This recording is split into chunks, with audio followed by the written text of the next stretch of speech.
I can't stand it!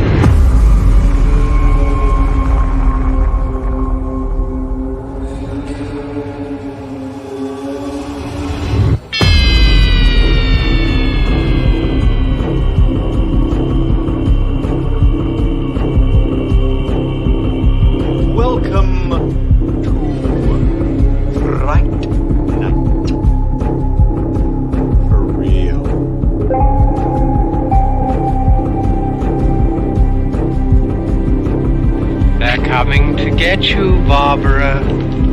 Stop it! You're ignorant. They're coming for you. Look, there comes one of them now.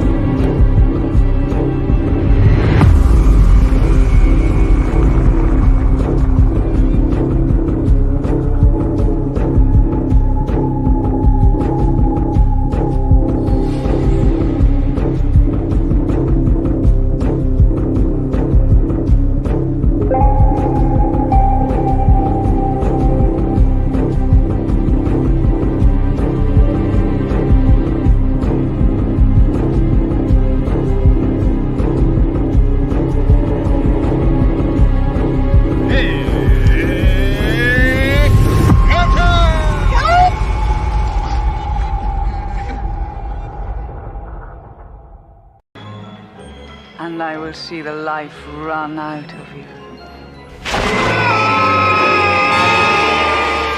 Hi, I'm Alice Krieger, and you are watching Death Curse Society. Dance with me, you little toads.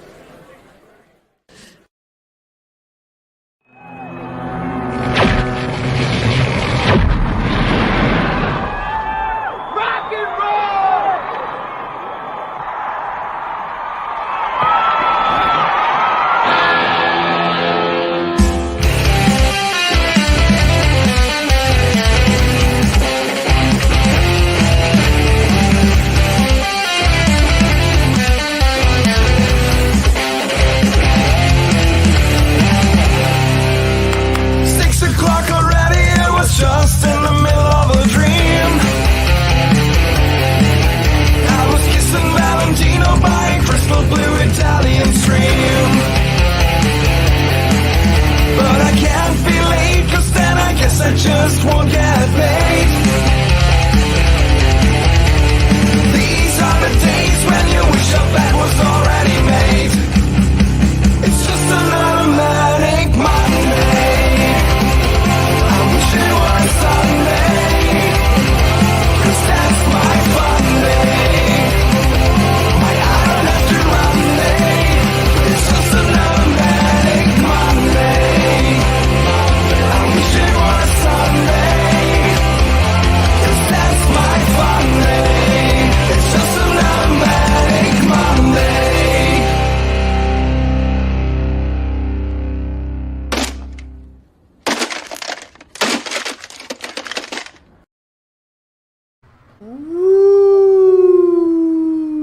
What is up, Death Curse Society fans and Monday Maniacs? Welcome to another edition of the show. We got Zigzag, we got the Colonel, I'm Red Crank. What's going on, gentlemen? Fuck yeah. It's going to be a fun one tonight, man. I can feel it. You think? I think.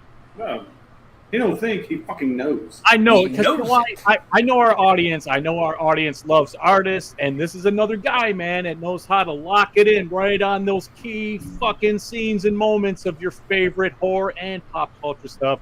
And hope I'm saying his name right. We're going to get it cleared up when we bring him in. Mr. JT Egley, or Egley, will be joining us. We'll figure it out when he gets in here and have him correct us. But yeah, we're going to get a look at his artwork, figure out where he's come from, and I'm excited. I think it's going to be good. But, you know, yeah. First things first. That's right. We got a couple of business issues to deal with first. First, let me get a chance to thank our members, our final girls and guys: Corey, Chris, Lorena, Christy, Luke, S. Michael, Patricia, Tanya, and Tyrone. Some of you need to contact me, by the way. Just saying. Also, our Crazy Ralphs, Raymond, and our camp counselors, Stacy, Lynn, Orlando, Kiara, and Dave. Oh, yeah. We Colonel, got the big-time applause back this week. It's about time. About time. Colonel, how was your week? Did you watch anything horror, or do you have anything going on? Pretty basic fucking week. Unfortunately, no horror.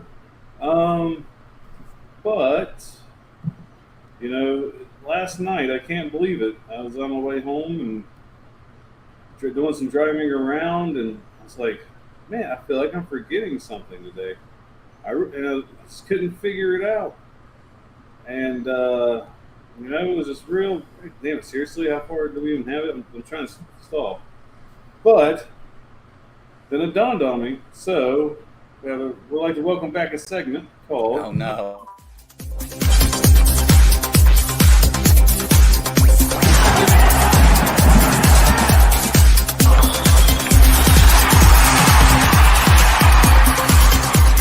Death Curse. Sports. Yeah, that's so fucking crazy, man. Come on. Week 2 of the preseason and the Bengals with another L, but that's okay. It's preseason. It doesn't matter, but what does matter is that offensive line, boy, is still looking a little shaky. But for those that don't know, have no fear. None of the starters are playing at all in the preseason. They are not in the field, so what you're seeing on the field is your second string, your third string, and the guys I hope just to make the practice squad. You know, I would bring up some stuff on the Lions, but folks, if you have HBO and HBO Plus or HBO Max, you can watch Hard Knocks and see. Actually, it makes my team look like a fucking bunch of world beater heroes. I don't get it, but we'll see where it goes. But you can get your Lions updates from them for now. When the real season starts, we'll chime in a little bit. I will say I've been keeping up with Hard Knocks, and I really like the fucking coach, man. Our coach is a maniac, and we love him here. I mean, he's quoting Metallica songs, and you know what I mean. It's insane, but I love it. I love it. He's getting these guys to do stuff that we haven't seen. At least, like I said, the HBO show's making them look like they're saying all the right shit. Like they're gonna come out and go 17-0 and win the fucking Super Bowl, man.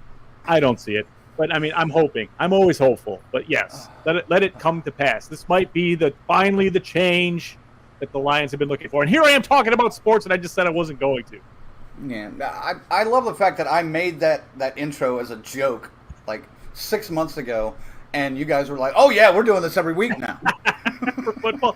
So, Colonel, on the final thing about sports before we go in your Cincinnati Bengals, Chase, should I be worried about making him a franchise player in 2 of my leagues, in my fantasy leagues, or is it no worries? Go for it. No worries, fucking go for it. They easily have the best wide receiver trio in the fucking league. If they're going to double team Chase, it's going to open up T. Higgins. They double up T. Higgins, it's going to open up Tyler Boyd. They double up Tyler Boyd, it's going to open up Jamar Chase. You can't go wrong with a rebuilt offensive line.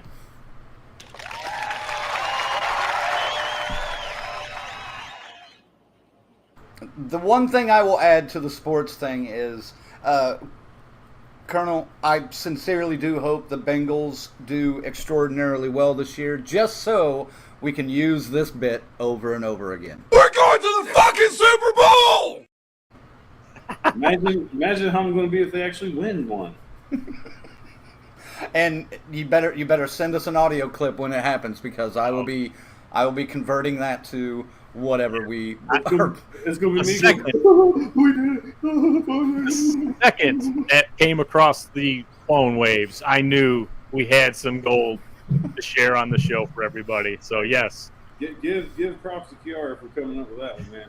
Yeah, Kiara's the one that said he sounds like whatever that character's name is, Patrick from SpongeBob. That was funny. Looks like the gang is mostly falling in the line here. Welcome back, folks. Tyrone's here. Lorena's here, going to change shirts. By the way, if you were here early enough, you got to see the new countdown intro. Lorena's digging it.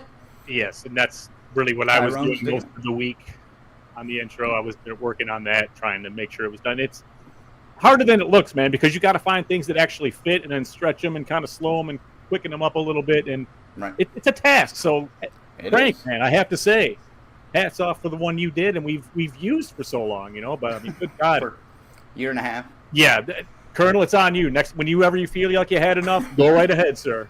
All right, well, when we start getting muted every week again. If we get muted, then yeah, we'll go back to the other one. I saved it. Yeah. So far, I had no restrictions on it for 2 days, so I'm thinking we're good. Yeah. Tanya's here. Stacy Lynn's here. Getting ready for the reality of school teacher, and the shortage is crazy this year. I was seeing where they're striking in Ohio and Pennsylvania. In Ohio, they're even asking for like the heating and air systems to be working. That's like one of their demands. Like, seriously? Oh, dude, there's a lot of schools in this area that don't have central air. That's Still. sad. I feel like, you know what I mean? The school, they made us go when it was 4 feet of snow outside, man. We still went to school when I was a kid. Yeah. Yeah. Ziggy is from that generation that they had to walk uphill in the snow Both 6 ways? miles both ways. With exactly. bread bags on your fucking feet to keep your socks dry. It's true. It all happened. I'm not in that generation. I rode the bus. BK says, "Shut your filthy mouth, Zigzag." I think he's talking about what you were talking about with the Lions earlier. Oh, jeez. And of course, James says, "Who dey?" Who dey? All right. I did get a chance to check out Orphan First Kill, which is streaming on Peacock Premium right now. If you guys have not checked that out, and you were a fan of the first one, absolutely check it out. It's interesting prequel, and the fact that they did it with the same actress 10 years later, and she's supposed to be playing a younger version of herself, is very... That's probably the hardest thing to get around. Her facial features do look completely adult, but you can kind of get over it. What is it, CGI? They did a little bit of the de-aging process on it, but it was... some of the practical shots, they're literally... The rest of the cast is in, like, 6-inch boots, to get them off the floor and taller. I see. That's crazy. It kind of works, and you can see when it's like... There's a lot of scenes where it's not her face at all. It's just a kid double walking away or something. So... You can tell, obviously, but... Yeah, it's not too bad. It's a pretty decent flick. And Adam says he's asking about it. He says, I didn't see the twist coming in Orphan 2 at all. I didn't either until like mere seconds before it happened, and I was like, no way. Oh, okay, yeah. So hey, they were that off a sleepaway camp. I'm sorry, hold on. It's not the sleepaway camp twist. It's not the sleepaway camp twist. I'm not saying any more than that.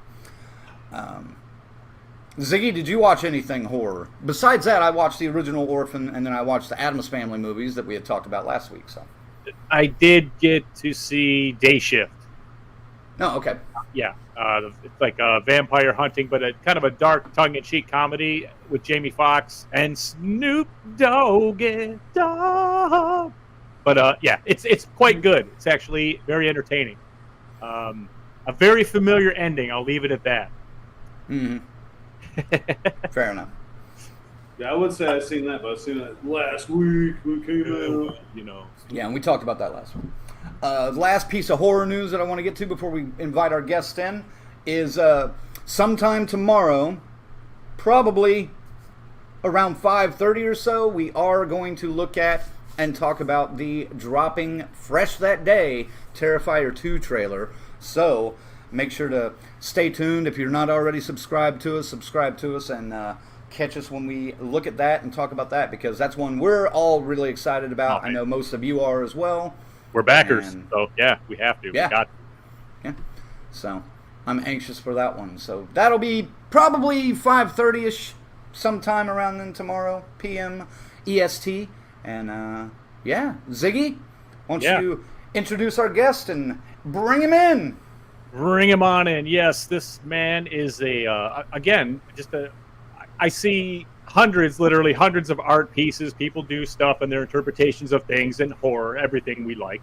And, behind me, you see Angelo Mariano. Obviously, we've had him on, yes, we love Angelo. But this guy, he's got that same way to catch it, man. He knows exactly that scene you want on your fucking wall. This guy can get it. And let's bring him in and figure out what he's about, where he comes from. Ladies and gentlemen, I'm gonna hope I'm gonna say his name right. It's J.T. Egley, or is it Egley? Egley. Egley. Yep. Okay. You owe me $20, Ziggy. Yeah. Right. Thanks for having me on. How you Appreciate doing, it. man? Great. Yeah. Oh, look, he's got right behind him, Pennywise. And I love that one. Tim Curry, Pennywise, by the way. Yeah. I'll just start like this, man. So, what came first? Was it your love for art, or is there something you noticed you had, or was it the horror that came first that kind of led into it? You know what I mean? You know, I've loved horror since I was a kid. I grew up in the 80s, so like I grew up on horror movies, probably way too young to be watching them at the time, but you know, sleepovers with friends, and you know, we just rented a bunch of horror movies and just watched them all night. Grew up on like USA Up All Night, Joe Bob Briggs, all the good stuff. So, and I had a passion for art in high school. After high school and college, I kind of let it drop off for probably nearly 15, 20 years. And then about 2.5 years ago, almost 3 years ago, my wife got me an oil pastel class. And it was only like for a month, and I just loved the medium. And then I decided, well, I'm just going to do Pinhead. So I did Pinhead, and it turned out really good. Everyone liked it. So, and I thought, well, maybe I have something here. So I just kind of started doing a bunch of horror sketches and paintings, and it just kind of went from there. So, and then about 8 months after that, I started my own business doing it, and you know, it's really taken off. So, and you obviously you sell the originals. You do prints of the stuff that you. No, I just sell originals. Yeah, just originals and no Yes. prints. Yeah, see, so you'll I'm big on like getting original work in people's houses. You know, I love it. I really want to, and you know, my stuff looks great. You know, when it's original, I've tried making prints and it just didn't look. I wanted to stay true to like how it looked and everything. So, and I just love selling the originals. So. Now, I noticed, like, when I was putting the video together, we're going to throw a video up and talk about some of your pieces and, you know, let everyone see what you're about. Like, mostly the horror stuff. I did throw a couple of the pop culture ones in there just to show you. I mean, he's really got... I mean, obviously, you're a fan of the John Hughes and the Stephen Kings and everything, all that back in the 80s. So, I mean, there is a lot of good stuff. And I have questions of some other ones I did not see. So we'll get to that. Yeah, but, sure. I noticed they were in frames. Are you putting them in frames? Is that part of the deal, or is that just like, wow? Yeah, no, that is part of the deal. I mean, I do oil pastel on paper, and it pretty much needs to be framed to kind of preserve it. And then lately, you know, I used to get a custom frames. This one's probably a custom frame one too. But lately, I've just been buying used frames and then painting them myself, and getting the paint and the textures to like match the picture. You know, so. And sometimes, like the used frames, like I don't even have to do anything to them. They're great. So, you know, right now it's more of like I got the frame. What picture do I put into it? What matches it? So, yeah. Very cool. Yeah. So, when it comes to horror, I mean, you talked about like what were the properties that really got you, or just, you know, like I always say, when I went to go see Alligator in 1980. And it was a double feature with a little movie called Halloween that I'd never heard of before at 9 years old. And the scars will remain forever. I mean, that's who I am today because of this experience. So what was your similar, what were you there? What was that at the beginning? Tell us about that. Like my earliest horror memory was seeing Gremlins in the movie theater and seeing like it's one of my earliest memories of like anything horror, and it's when the gremlin explodes in the microwave, you know, and then I just became obsessed after that. You know, I loved zombie movies as a kid. Anything Stephen King, I was even reading him at like 6th grade. So, nice. You know, Pet Sematary came out. It came out. You know, Stephen King's probably like my favorite author. You know, and all of his movies are great and everything. So that's probably like the big thing. But yeah, I was 80s kid, so I would stay up on Saturday nights and watch horror movies all night, and you know, it was just part of growing up, right? You know. Yep. My parents owned a motel like when I was growing up, and I kept seeing this book on our bookshelf, The Shining, on it, and I always would pull it out. And like 7 years old, I finally pulled it out and read the back, and I was like, oh, it's about a kid in a hotel. I'm going to read this. And I had gotten almost 3/4 of the way through the book before my parents even, because I'm reading in the same room with them while they're watching TV, before anyone even noticed what I was reading, and they were like, "Oh my God!" My dad was like freaking out, like, "He can't read that," and Mom's like, "Nah, let the boy have it. He's almost done. It's a good book," you know. Yeah, I think my parents were just happy I was reading. So. Yeah. Well, I did have a question though from something you mentioned. You said your wife kind of got you into this oil class. Is that what? Yeah, is that what I heard? So yeah. I got back into art. You got started with this then kind of late. Like how long ago was that? And that was only 2.5 years ago. Oh wow! Probably 3 years. I think in September, October, it'll be 3 years. So. Okay, so and you've already built a pretty good following in just 2.5, 3 years. Just yeah, and I work every day on my art, like at least 1 or 2 hours every single day. I try to put it in. So nice. It's definitely a dedication, but I just love it. And I've got so many projects in my mind that I want to do, and I just can't wait to get to them. So. And another thing, also Patricia has noticed it as well. She loves the Pennywise behind you. I'm a big fan of the Tim Curry version of that. So, have you done one of the newer versions of Pennywise as well? Yes. Or are you, yeah, I have done. You have? Okay. Yep. But is there any kind of was there a story behind the Pennywise behind you? Why'd you pick that one to display behind you today? I don't know. It was always that scene that really.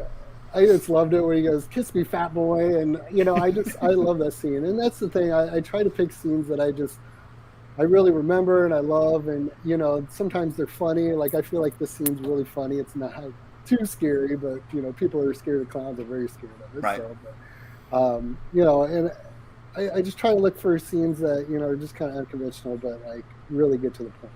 It's super scary, but again, Pennywise is such a goofy character. It's. And I thought Tim Curry did such a great job with it. So. Oh yeah. Good. Go ahead, Ziggy. I'd say what you know what I mean. Like you pick such perfect frames. I mean, is that how you run it? Do you like watch the movie and I'm like, oh, wait a minute, and just kind of stop it, pausing, back it up, get it to right where you want it, and just kind of go, that's it. Yeah, pretty much. Yeah. And all right.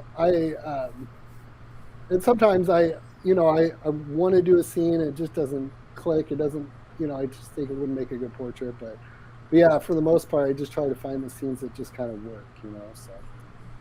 Okay. Yeah, that sounds familiar with a couple other artists we've had. They say the same thing, like, what? It's just it's not working, and they throw it away, even if it's a commission and stuff. He's like, I can't let this go. It's not working. Yeah. It's not right.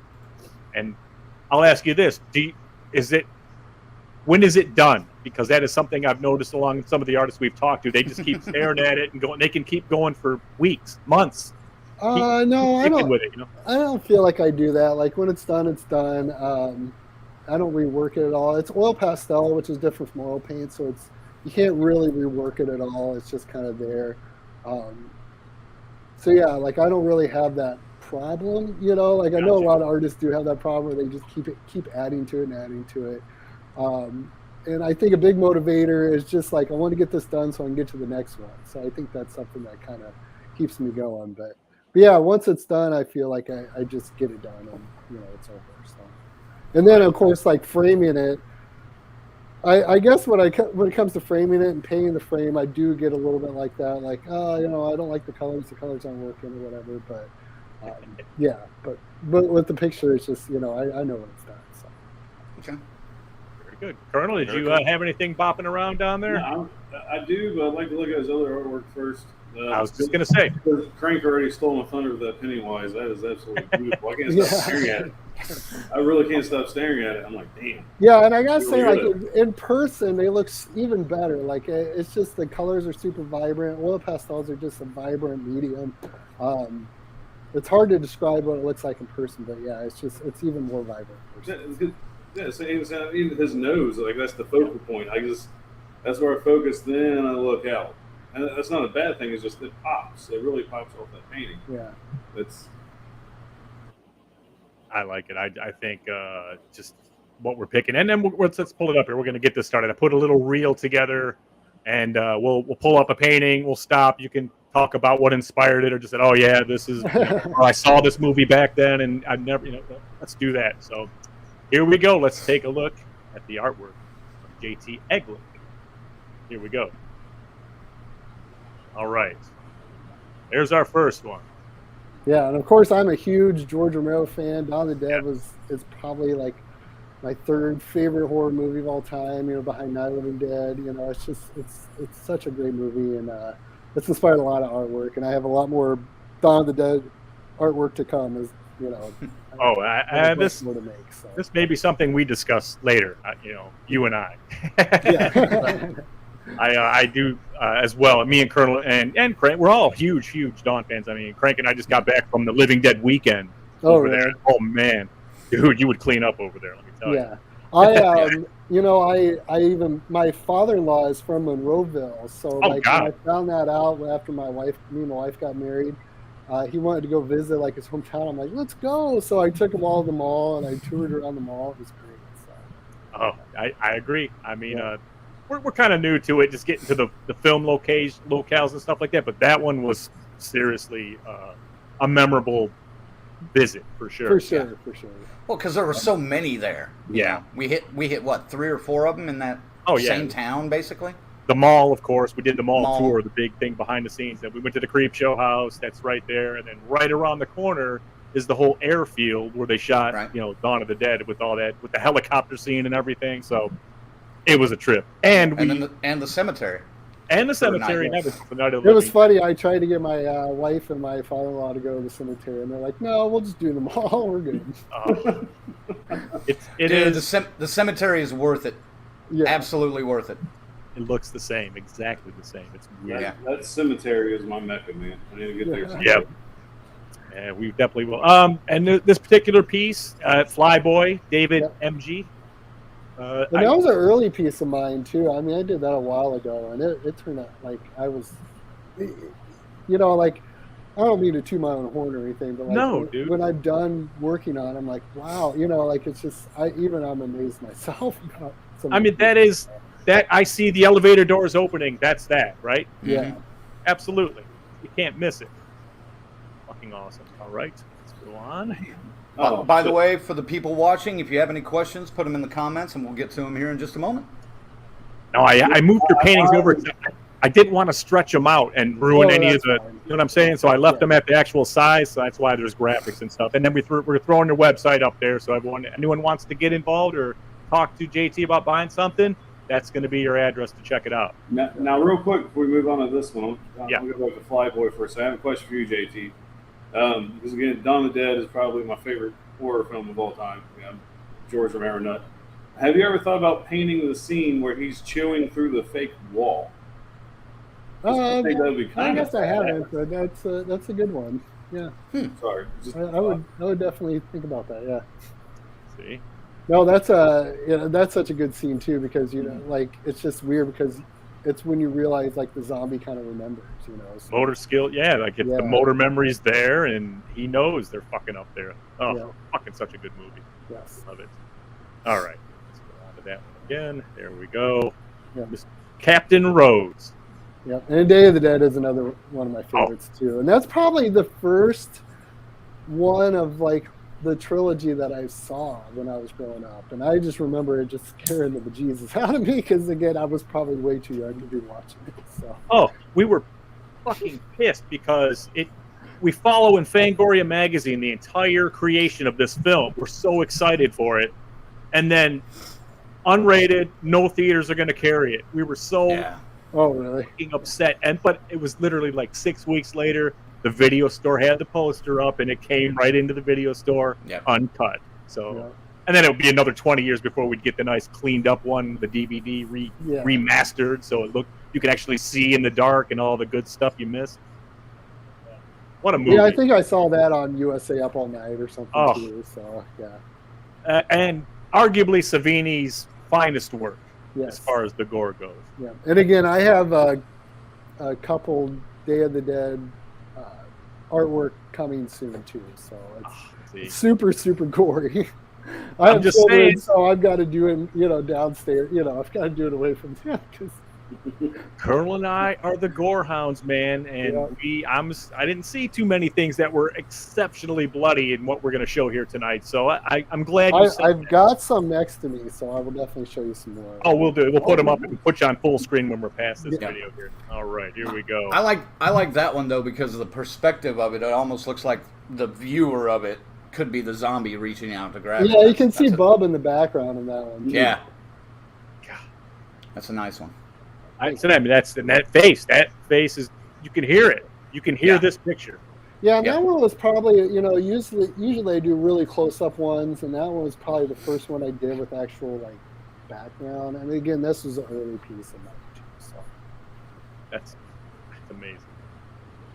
All right, here we go. This is only the second one. Here comes the third. Oh, yes. Yep. See, I kind of stuck all the zombie ones that he offered here, that he sent me, all in the same area. And you can't go and do some Dawn of the Dead artwork without the Hare Krishna zombie. Yeah. You can't. And he actually used it as his profile picture in Facebook for a little while. So he was, nice. Yeah, that was really nice of him. I kick me, I don't remember his name, but yeah, he used it on Facebook. It's funny. He wasn't there at the mall. Almost all the zombies were there, but I hear he's coming for the 45th anniversary this year. Yeah. I don't know. It's amazing, though. I mean, even it's got that bluish thing, like that how it looked. Like when everyone was like, "Well, they don't look like zombies." Like, dude, that is amazing, man. That is. Yeah. Thank you. And, let's see. Next one here. I think we switch zombie movies now. Oh yes. Yeah. Oh, So I've done quite a few. Well, not quite a few, but several Return of the Living Dead pictures, and they sell right away too. So those are some big sellers, but yeah. Now, what is a price range for something like this? Well, the frame stuff goes anywhere from 300 to 500 up to 600, depending on the size. As you can see, some of the stuff is 18 by 24, so it's really big. So. Oh yeah. Yeah. So it just depends on the size, and I just try to charge for how much time I put into it, the cost of the framing, all that stuff. So. Man, that's good. Look at that. That's on the way to the crematorium. Yes. It's great, man. All right. Again, more Return of the Living Dead are coming soon. So. There we go. Let me hit one of the comments here real quick.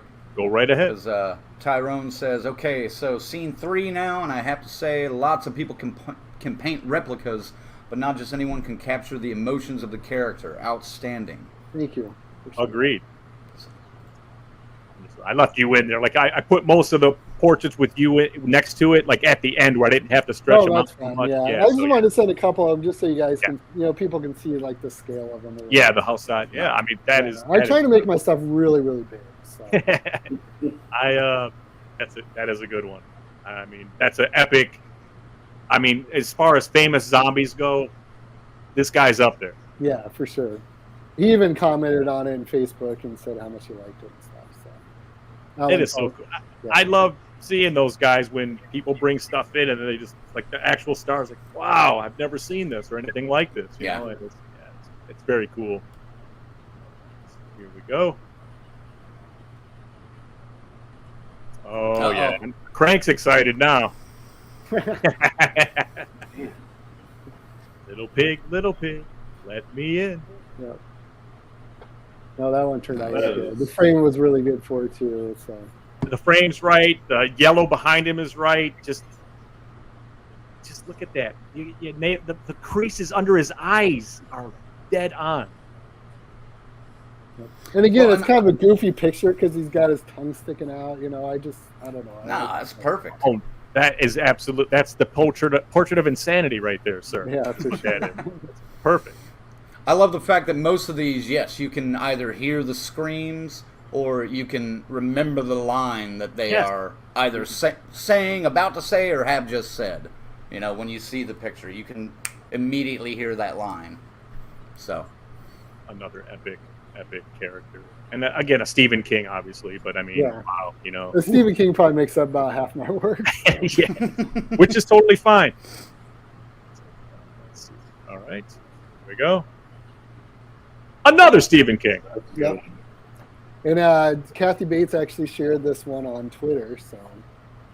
Nice. It was really nice of her. She said it was outstanding or something like that. So. It looks good. I'm saying I got nothing, man. It just looks so good and so. There's no question. You don't have to go like, kind of. No. That's it. That's it. Yeah, no one's gonna mix it up with Stone Cold Steve Austin like they did one of our first shirts. I just love again that you picked this moment of her like confusion and shock and surprise, all as the laughing begins. Oh man, I mean it's the point where somebody fell over the edge, and it's perfect. Yeah. And I really like try. Sometimes some backgrounds work, sometimes they don't. But this one, I thought it was great. It's just like it's kind of story behind her, and just reminds you of prom, and I don't know. It turned out really good. So. What I love about this one that they did a really good job on was the color. The coloring you did on the blood, you get that texture. You can see where it's real thick and where it thins out and thickens back up, and that's just really good. Yeah. Yeah, and you can almost see like the overhead lights reflecting off of it a little bit. That's shine. Right. Man, what an epic fucking scene that is, too. That one. That's a movie where I love it because it was one of the first times I got that shock ending like that, where the hand busts out of the grave. Oh, yeah. Holy crap, man. And again, I was probably way too young to be watching that one, too. But I love it. Right.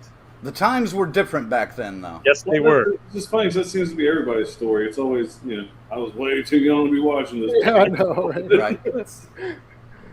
And I'm a huge Poltergeist fan. That's probably my second favorite horror movie of all time. It's just wow, I just really? love it. Yeah. So many good stories from that set too. The real skeletons. Yes. In the pool. I mean that is the best one, and boy, she was good in that. That is a great, it's so because you think it's a ghost story going on, and then it's all settled and everything's great, and then they come back with the second barrel on your ass, and it's even worse.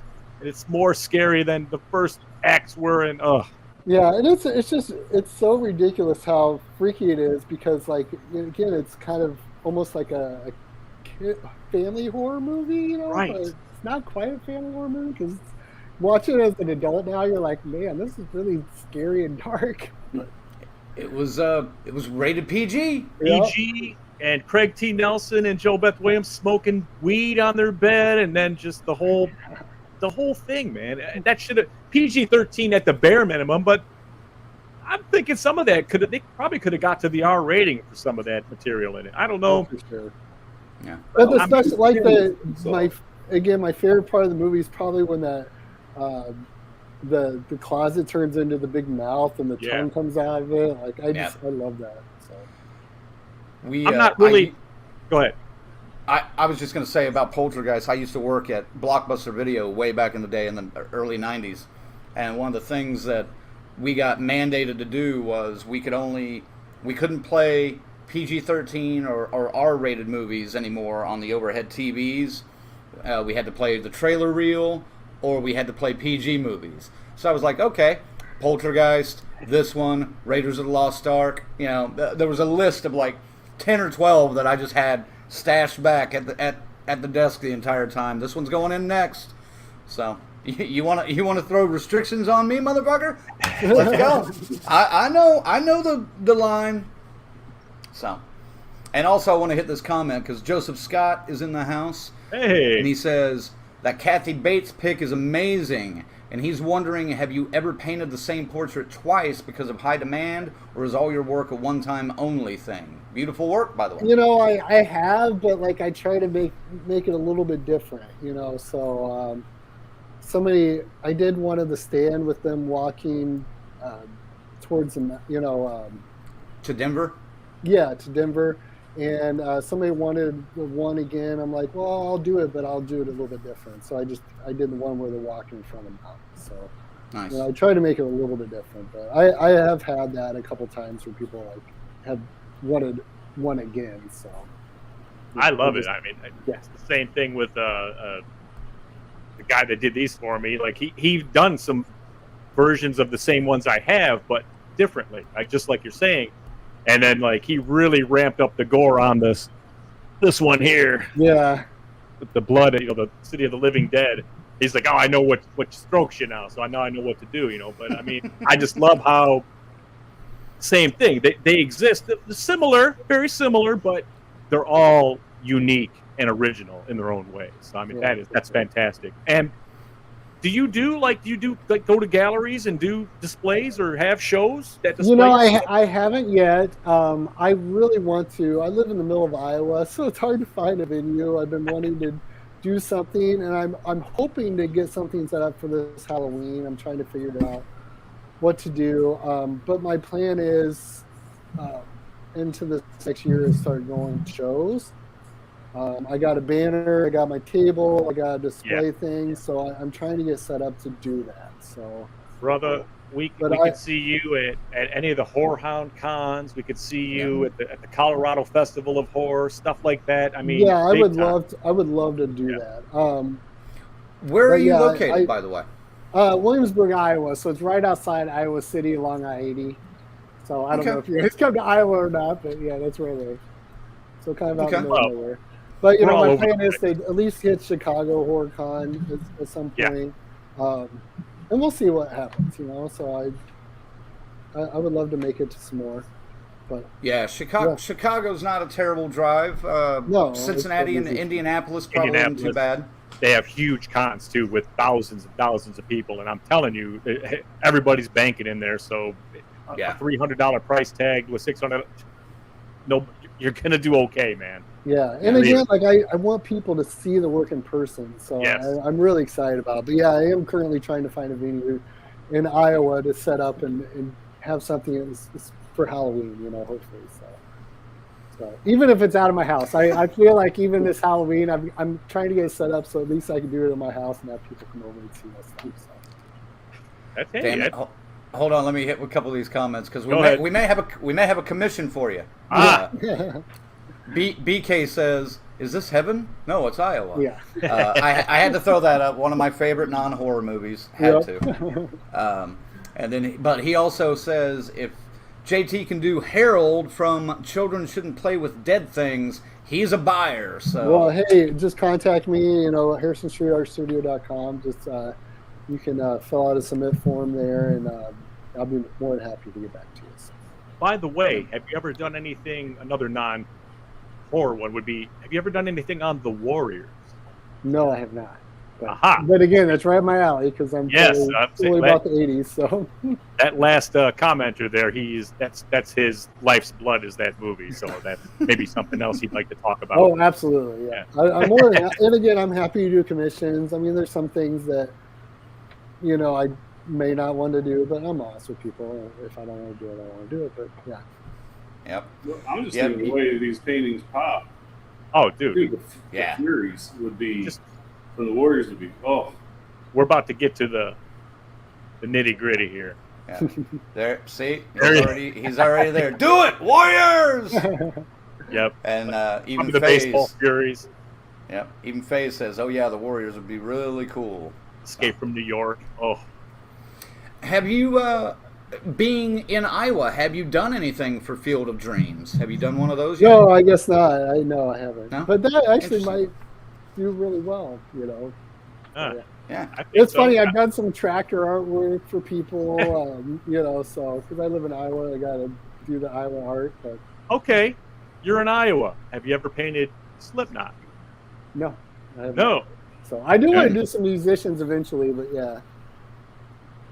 I think I have been looking at doing some musicians. So yeah.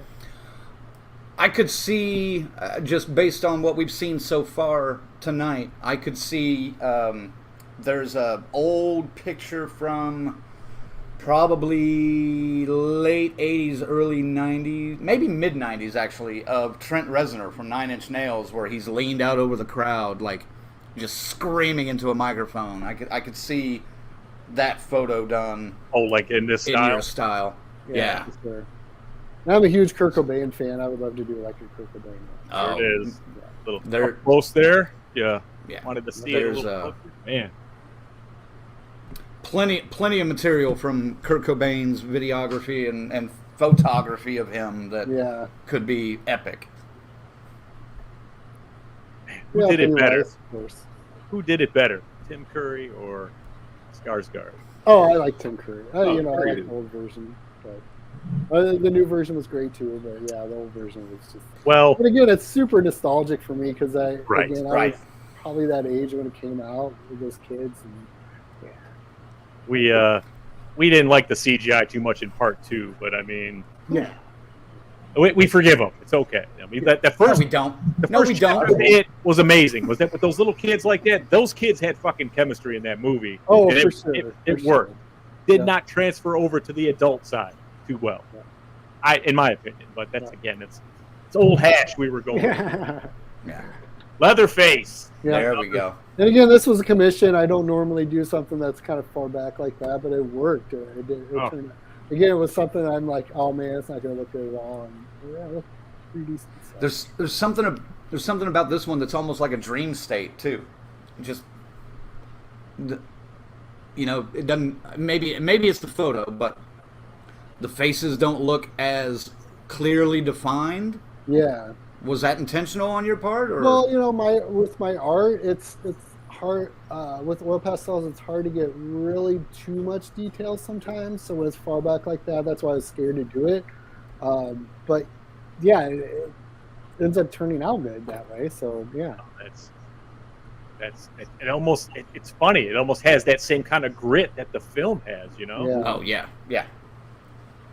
Wow. Right. Leatherface. Oh, there we go. And this is when I kind of started getting into painting my own frames. So like, with this frame, it's got this blue metallic frame to it. So like it really is shiny. And then I painted the dots around. It's kind of hard to see, but the dots right around the frame are all gold. I kind of pinned them in there. So it just has that whole. That's when you'd see that creep show panel with the shit behind him lighting up the light. It's fucking great. Yeah. No, that one turned out really good. It sold within minutes of me posting it. So yeah, I was gonna say you could probably get away with doing all of these transition scenes from Creepshow, like with Adrian Barbeau, and those would just boom. And maybe I didn't send them to you, but I just did the zombies that he was looking at too. No, I didn't. Yes. There are two separate ones too, and then I put matching frames on them. So they're getting framed right now, so I'll have to show them. Ooh, nice. But those sold right away as well. So. I just thought of like the Beast biting into that into the lab student or Billy, like right into the face like that. Oh my God, man! We're talking, JT. After this, we're talking, buddy. Not even just the close, but Fluffy. Yeah. Oh yeah. Go ahead, Frank. BK says Tim Curry does everything better. I would agree with that. B also loves this, and Charles is here. Hey. He says digs the realism of how the flesh moves and turns. You captured it well with paints and shadows. Good job. Thank you, Charles. He's a long timer around here. Yep. Oh shit! There we go. Oh, hey, damn. Stephen King. You never see anything by him anymore. Yeah, right. This is one of my gorier ones, so yeah. That's I really dig this one. I like it. This I've got to do more gory ones. This makes me say she's regretting leaving Star Trek: The Next Generation here at this moment. But that's you can't go wrong with gore. Am I wrong here, Colonel? Yeah. Oh, no. More gore the better. Everyone knows this. Yeah. I hope I sent you the other Pet Cemetery one I did, but I don't know if I did. That's. Yeah. And again, Matthew Lillard commented on this on TikTok. So. Yeah. Now see, if whoever bought this one or whoever has this one now, because Lillard is at tons of conventions. Yeah. He would flip over the moon to see this. Yeah. So he would be one of those. He commented on TikTok on it. So he really liked it. Nice. And again, this was a hand painted frame that I did. It turned out really well. I have to agree. I mean, I just love it. Once again, that's it. I mean, it's almost like you're looking at the fucking frame on the TV screen or the movie screen. So, man. Moving along. And again, it's a goofy. Like I love goofy villains. So. Oh yeah, they were just talking about how there's so many tells that he's in on it, throughout the movie, and I'm all like, well, some of the theories were hit or miss, but some of them are like, okay, all right, I could buy that, but like he's really over the top when the fake Ghostface runs through the hall at school. He gets all excited, he's all popping up and down and clapping, and it's like, easy, buddy, relax. But we know. Again, I'm a huge Wes Craven fan. The Scream is one of my favorites. So. Nice. Yeah, we just went over, and in fact, with another one of the cats that was in here, that Joseph, we went over to where they shot Scream 4 here in Michigan, and the owners are still the same owners, and boy, were they hospitable. They let us in. We shot the whole house, and she started telling stories of Wes Craven, and only shit that the crew would know.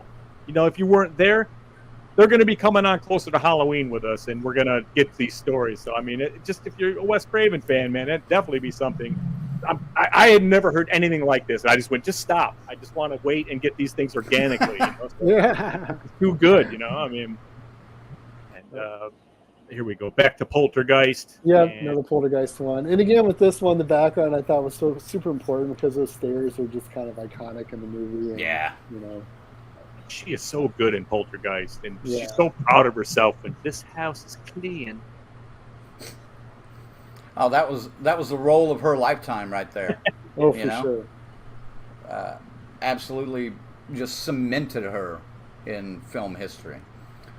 Charles also says Poltergeist, in my opinion, the scariest movie of all time. There you go. Yeah.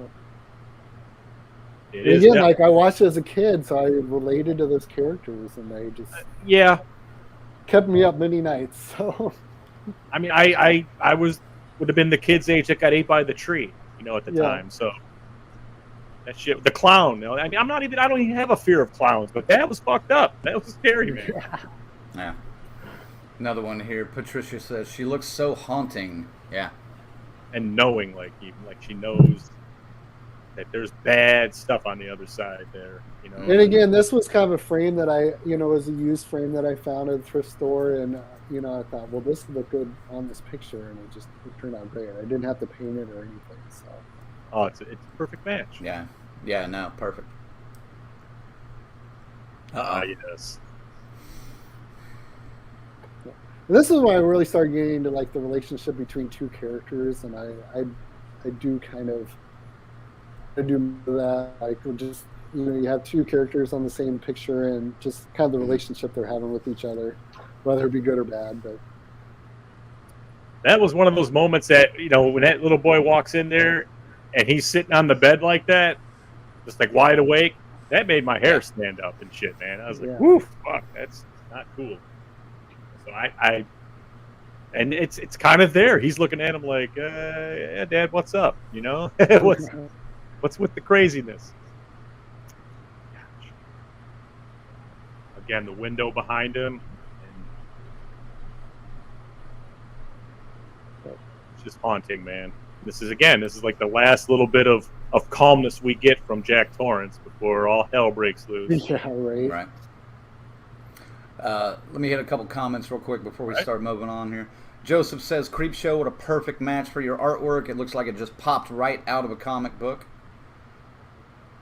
Faye says, since character portraits seem to be your specialty, I may consider commissioning an Ellen Ripley piece. Haven't seen much art of her at any of these cons we've been going to. You'd be perfect. I would love to do that. I've been thinking about doing one of her too. So I'm a big fan of the Aliens movies. So. When we get to the end of this interview, we'll go after what are your dream pieces, or what's the white whale perhaps that you don't want to touch, you're afraid you won't be able to achieve it. We'll get to that once we're done here though, but think about that too while we're going. All right. Oh, there's a good one. Holy crap. Look at that. Wow. That took me a while, so that was that turned out. Look at their faces, man. Yeah. Amazing. I had fun doing that one. You know, I spent a lot of time on the background, the comic books and stuff too. So I felt like that was an important part of the picture. So, 100%.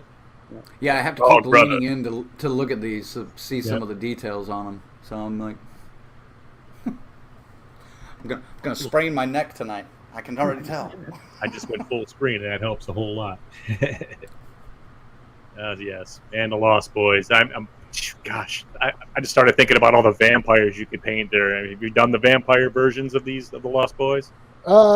Actually, well, one of my really, really early ones that it was one of my very first ones was the Kiefer Sutherland one. Yeah. It was probably That's what I was the gonna second say. one I did, so I will revisit that one someday. So. I was trying to think. I was like, it's like I've been following you for a while, and then I just kind of, man, I got to lock this guy down. I mean, he's standing apart from a lot of these other guys out here. Right. There's a good one. Wow. Got to have a Freddy. That's New Nightmare, correct? Yes, New Nightmare. Yes. I love New Nightmare. It's right behind Nightmare on Elm Street is probably my favorite Wes Craven movie. It was so good. Meta before meta was cool. Yes. And this one was kind of I like to do the relationship between two characters, and that was kind of I don't know. It really captures the depth and the contours of his new makeup in that. Yeah, film, for sure. So, yeah.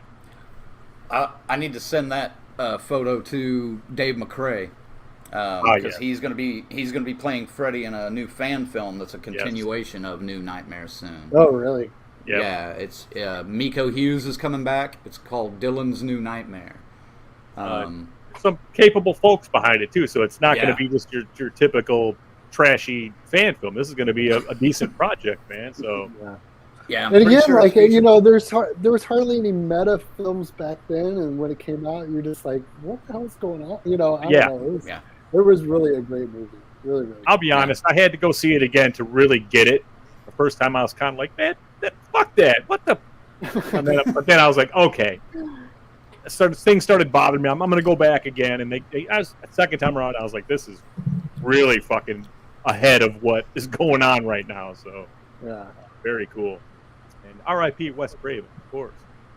Mm-hmm. Here we go. Oh, shit. Uh-oh. Again, this is another hand-painted frame. Kind of hard to see, but it's color-changing colors, and it's hard to see it in person, or on a picture. Yeah. Wow. So I had to. I was just telling somebody about that told me they had never seen Christine before. I was like, you need to watch that. They may be watching tonight, so Jimmy, you need to watch Christine. It's worthy. For sure. That's a Carpenter movie, for fuck's sake, man. Come on. And so I gotta tell you guys something. King. So I have never seen The Thing, and I started watching it last night, but I've never seen it before. And I realized, how could I have gone my whole life without seeing The Thing, John Carpenter's version? And I started watching it last night. I'm like, this is so amazing. So I gotta finish it up. Yeah. Oh, there comes like 6 or 7 more ideas for portraits for you right there. God. Easily. Are you kidding me? If you can capture that claustrophobia and mistrust that's in that fucking movie into those spaces, the one guy and the dog right in the beginning. There's a painting right there. I want the heart attack scene. Of course you do. I don't know how far he's got there yet, so I don't want to say too much, Yeah. Man, that's true. I know a lot of scenes from the movie just from seeing them in general, but I'm like, I have never seen this movie before. So. Yeah. Oh man. And it's not on any streaming services, so I actually had to order from the library, and they had a library loan it to me and stuff. So. Criminally underrated, remake, honestly, or reimagining, whatever you want to say. Yeah. I don't think so anymore, but definitely when it came out. Yeah, well, now it's cult status, of course. Yeah. So I'll be honest, I was pretty late to the Thing party myself. I mean, I didn't say that until my early 20s. I was like, holy shit, how have I gone this long without seeing this movie? I know, and it's like I'm only a half hour into it right now, and it's so good. I'm like, oh my god. I was like 11 when I saw it, I didn't like that, the feeling it gave me. You know what I mean? At the time, I didn't understand that it was great filmmaking that was eliciting these responses from me from within. Until much later, we rented it, and I was like, well, that's why I dug it, because it's fucking brilliant. The way it's shot, the acting is all good in it. I mean, yeah, that's for Carpenter films. Fuck, you have to put it in the top 5 at least. I mean, you have to. Easy. Christine, moving on. I had to put on Chris Sarandon as the vampire, and Jerry Dandridge. It's Fright Night, yes. And this was a recent one of mine. I did about a couple weeks ago, maybe a month ago or so. Now this looks like the sun's coming up. Is that what we were going for back there? Okay. Yep. I like that. And again, it was a frame that I found at a thrift store, and I'm like, well, that's the frame I need to use for this one. So. That is sick. That gives me an idea. Do you ever find just a frame at a store and go, man, this is such an original frame, and then instantly know, like, either a painting that you already have that would work perfect for it, or even better, a painting that you haven't done yet that would work great for it? Sort of. Like, usually I just go and buy ones that I think look cool. And again, thrift shop, there's so many frames that people are just getting rid of now. So I just buy a ton, and I'm so down here. This is my basement part of my studio, and I have so many frames down here right now. So I just kind of look for the frame that works for it. So I always keep myself with a variety of frames. So. I like that approach. I mean, because that way you never know. You might be like, oh, this is, if you're thinking of something, and you might see the frame that kicks you right into action, Yeah, for sure. Evil Ed 2 would make a good one. Oh, that's all we got here. There we go. Nice. It's the ones. So there you go, folks. HarrisonStreetArtStudio.com. You were interested in commissioning, or look at, I'm sure you have lots of stuff. Lots more, in the store available now. So everything that's for sale is on my Etsy store. So if you go to the website, you'll see the link to get to my Etsy store. You find I've got about 50 pieces on there right now. So. For sale. Nice. And then constantly adding to it, and again, I'm constantly working on new stuff. So, I just can't help it. I just keep working. So let's go off horror just for a minute. This is a horror show, but I mean, some of your pieces, I saw like like The Breakfast Club and stuff like that, and you had Stand By Me in there with the fatty. Oh shit! I forget his name. Yeah, the eating contest. Yes. And again, it was kind of I wanted to do something from Stand By Me, but I didn't want to do just the regular characters. So I'm like, let's just do let's do him with the pile over his face, looking out like he's proud of himself. Like, I don't know. I love that scene. So. It is perfect. I mean, but what are some of your other like pop culture? Like have you ever done like Indiana Jones, Superman, Batman, anything like that? I did do Indiana Jones with the Arnold, the Nazi guy from Raiders of the Lost Ark when his face is melting. So I have that on my Etsy store. Yes. That's the only Indiana Jones one I think I've done. I've done a couple Napoleon Dynamite ones, Uncle Rico and Kip. I just did a Kip. I want to say that melting Indiana Jones, like the guy with the round glasses, that's the guy you did, right? Yeah. Because that may be the first one I saw that kind of went, whoa, and I bookmarked your page, I was like, that is pretty sick. I'd never seen that before like that. So, I mean, it was a great shot. But yeah, go ahead. Like some of your other ones. How come I didn't see like any Marvel or DC stuff in there when I was looking? I try not to do too much of them because Disney owns everything. And Say no more, sir. Say no more. I did a Tom Holland Spider-Man one where he's got a bloody face. I really like that one. I did a Green Goblin one way back in the day that still looks great. I just love it. I've done a Joker one, and Jack Nicholson Joker one a long time ago. It's still on my Etsy page. So I was doing a lot of comic book character ones, but I did mostly, so I try to stick to that. So, but I've got so many ones that I want to do. I've just got tons and tons, and I just can't Give get us them some out fast stuff enough. that's stuff that you can talk about if you want to. Anyway, that's what's coming up down the pike here. That's you're gearing up for, and it is coming soon. Well, I'm really excited about something that I'm going to try an even larger format. I do everything on paper, but I recently got a canvas board, and I'm going to try it. Hopefully it'll turn out, but I'm going to do all 4 characters from Dawn of the Dead on it. And it's going to be big, so like I'm looking forward to doing that. And that's probably coming in the next month or so. But hopefully it turns out good. Again, it's on a different canvas that I'm not used to working on, so we'll see how good it turns out, but I think it'll turn out good. So that's my project. I got a Rosemary's Baby one started right now. Nice. Another one from The Stand, The Trash Can Man. I'm going to be doing that one. So yeah, so I've just got tons and tons of ideas, and like I said, I just can't get them out fast enough. So. But I also do the family portraits for people, so if people are interested in that. And pet portraits, I used to do a lot of those. I haven't done too many of those in a while, but usually around Christmas time, people order pet portraits, so I've done a ton of pet ones. They're on my website. I've got different galleries for everything. So, like I said, I've done the tractor ones too for the Iowa people. So. Right. I just threw the link up in the comments there so people can check out HarrisonStreetArtStudio.com. S. Michael says...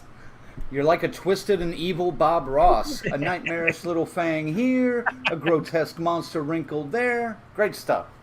So that's not the first time I've been called that. So I could imagine. Yeah, and BK wants to get some Pink Floyd. How about some Pink Floyd? And again, I am portraits? interested in doing some musicians. So yeah, I think that's something I need to do. Maybe I'm listening to Pink Floyd and Nirvana when I'm doing this stuff, so it's very inspiring. So, right. Yeah, and S. Michael thinks you would do a mean Eddie from Iron Maiden. That's another one that might be fun. Nice. Yeah. Oh man, I didn't even think of that. So you could really play around with some of those album covers, and do some stuff with that. I mean, that's a whole different thing, though, outside the portraits, Yeah. Here's a question from Joseph real quick. You shared with us that Kathy Bates commented on one of your picks. Who else has commented on your work of them? And what are some of your favorite remarks? Again, I was excited to see that Matthew Lillard commented on it on TikTok on one of my portrait I did of him. And who else? Tarman, Alan Trotman, I think his name is. He commented on one of my things. God, I know there's somebody I'm forgetting too that was kind of famous. I was pretty excited about, but yeah. So that's it's a struggle to keep up with the social media aspect of my business too. But I'm really on top of it. I make TikTok videos all the time, so I'm trying to grow my TikTok as well as my Facebook and Instagram. But I see that you just do the thing. You're holding it, and you spin it around and go bang. Yeah, I know. And again, it's the same. I kind of have the same formula with all my stuff, but it seems to work. So. Listen, that's what I mean. Like we're if still it works, trying do it.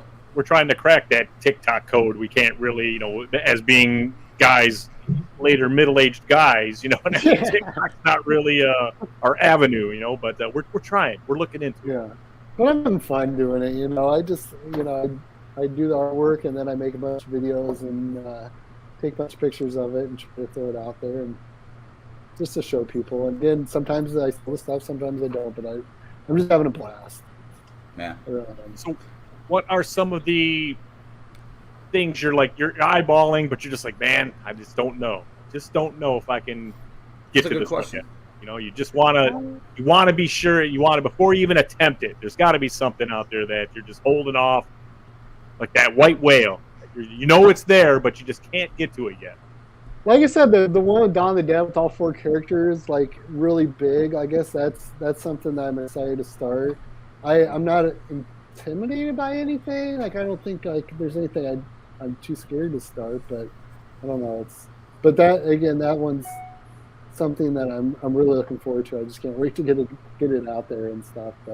But again, it's with my work, it's all blown up and it's really big. So like having 4 characters in the same picture, it might be a little challenging, but I think I can pull it off. So. What is a typical time frame for a painting, start to finish, that you do? I can usually knock it out less than a week. Like sometimes 3 to 5 days on some of the stuff. Sometimes it does take me an entire week just because I don't have time. You know, like I have a full-time job, all that, family and kids and all that stuff. So, but I just sit down and try to knock it out a little bit here and there, and I can always get something. I try to get something done at least once a week. So. Kind of along the lines of Ziggy's question a minute ago, what has there been something that you started that just was not shaping up the way you wanted, and you had to just start over? I mean, do you remember a piece that ever came up like that? Or what was one of the more frustrating ones? Well, the Dawn of the Dead one with all 4 of them, I knew that I would have to go bigger. And again, with the medium, with the paper I use, it only goes up to a certain size. So right, I got you. And that's something I did start, and I'm like, oh man, this is gonna look terrible. I just gotta put it down. But there's one of Joe Bob Briggs that I started to do that just wasn't turning out well. But yeah, other than that, like I usually from start to finish it turns out pretty decent. Usually my wife tells me if it's not looking good or not. That's what wives are for, right? Yep. I show her, I'm like, hey, is this gonna? Sometimes it's funny because she'll be like, who's gonna put that on the wall? And then it sells immediately. She's like, I guess I didn't see that one coming. So. You'd be surprised some of the weirdos out there. I mean, look, all 3 of our walls are just covered with weird shit. So this one here, I'll look my thing up behind me real quick. Oh, the 8 of Spades. 8 of Spades there. I was debating whether or not I was going to buy it, and somebody swooped in and bought it, and I was like, it really bummed me out, man, for like 2 weeks, and then like he hits me like about 10 days later and goes, hey man, he goes, that guy that bought that painting, his wife said absolutely fucking not is that hanging on my walls. He said it back, so I got to buy it, after that. Nice. So yeah. So and I really admire that artist too. I really like that artist a lot. I see his stuff on Facebook all the time. So. Angelo, yeah, he's a good guy. Yeah. He recently moved to Japan with his wife. Yep. And I think he's just now getting his studio back up and going again, like in the last week or 2. But it looked like he was doing local stuff, like a lot of like geisha girls and stuff like that in local culture there in Okinawa and stuff. So, but I mean, I know he'll come back to it again because shit. I'm sure as it does you just. I gotta do it. I gotta do it. If I have an image, I'm just like I'm obsessed about it until I get it done. And sometimes, I've got an image sitting there waiting for me to do, and then I'll just come across an idea, and I'm just like, oh, I gotta do this, and I put everything aside and do that one. Nice. Yeah. Man. I want to take this back a little bit. Sorry. Go ahead. Because you keep talking from Dawn of the Dead, the 4 characters, and they're right over top of my shoulder. Do you have an idea of what scenes you want to do for each character yet? Well, it's just a scene of all of them together. They're just standing on the balcony at the mall, and the mall's gonna be like, I'm gonna put the detail of the mall in the background and all this stuff. So it's your version of that one where they're all kind of that promo post they had, a black and white photo, but you do it in color. No, they're all standing there with their guns. There's one where they're just standing there, and Rogers and his wheelbarrow, he's already like been bit. Peter's got that big ass fur coat. Sorry, I'm already picturing. Yes, that's that big ass fur coat on. So. Colonel may be buying this one, folks. Yeah. Wow. And I sold. But I did one of Roger. I didn't send that to you guys, but I actually sold to somebody in Germany, so I was able to sell a piece in Germany. So we're hanging in Germany right now. So. It was I don't know. It was it was under a different icon when you sent that email. It was Dwayne Jones from Night of the Living Dead, And, yes, that one too. And it was at a different. It saved to a different area because it was a JPEG, so I didn't add it. But that one was really fucking cool. Too. Yeah, no, and I colorized it. I'm starting to realize like how do I colorize some of the black and white stuff. So I'm gonna do a lot more Night of the Living Dead stuff now. So let's see if I can. Now, what is your process? I mean, do you normally work in the morning, or is it just when it strikes you, or when you have free time? So like on the weekends, I work pretty early in the morning now. So like in the weekends, I get up early before everybody else does, and I go downstairs and get stuff done. I start painting frames, and so I sketch out the work. I do the oil pastel, and then I've got to like paint a frame or get a frame ready to send to the framers. So there's a lot of time involved in it, but I just I always got one portrait going, but the framing, sometimes I'm doing like 3 or 4 frames at the same time. So, but the frames are definitely part of it now. Like that's something I really add to, like it's just part of the picture, and I obsess over the frames too. So yeah, it definitely adds to it for sure. Yeah, and again, like it's with the oil pastel, I don't put like a fictive over it to kind of keep it vibrant. So like it does need to be framed. So like that's something that, and then I know you guys can't see it, but like there's a spacer, so there's a space between the glass and the frames to just preserve it in there. So nice. There's when you're working on a particular scene or something, like, do you have the movie kind of maybe playing in the background, or what do you listen to while you're actually working? Oh, I listen to like 90s rock and like I said, Nirvana, Smashing Pumpkins, Portishead. I've just got a whole Radiohead is one I listen to a lot. So I just listen. I don't watch movies while I'm doing it. I just listen to music. Okay. I found that I can't really concentrate on anything else. Like I really black everything out when I'm working, so it's hard for me. But again, with oil pastels, they're pretty much like crayons. So I'm able to like just kind of pick it up, do it, put it down. I don't have to like get the paints out, get the water out, all that stuff. So it's really helped with my process. And again, it's I've always loved oil painting, but it's a hard medium to use. You always have to have turpentine out and air airflow through the room and things like that. But the oil pastels, I just sit down, knock a little bit out at a time. I think that's why I'm able to like kind of crank out like 1 or 2 a week. So nice. All right, Joseph has a question. He says, sorry for the million questions tonight. Again, amazing work, but I'm really interested in what would be your favorite 3 portraits you've created so far. That's a good one. The Carrie one, I really like that one. That's a good one. Yep. The Freddy Krueger one, I really enjoy that one. And then there's one of the Pet Cemetery. I don't know if I sent to you guys. Here, hold on, let me grab it real quick. I'll show it to you. Okay. Oh. Yeah, bully. I think he's got to. Yeah.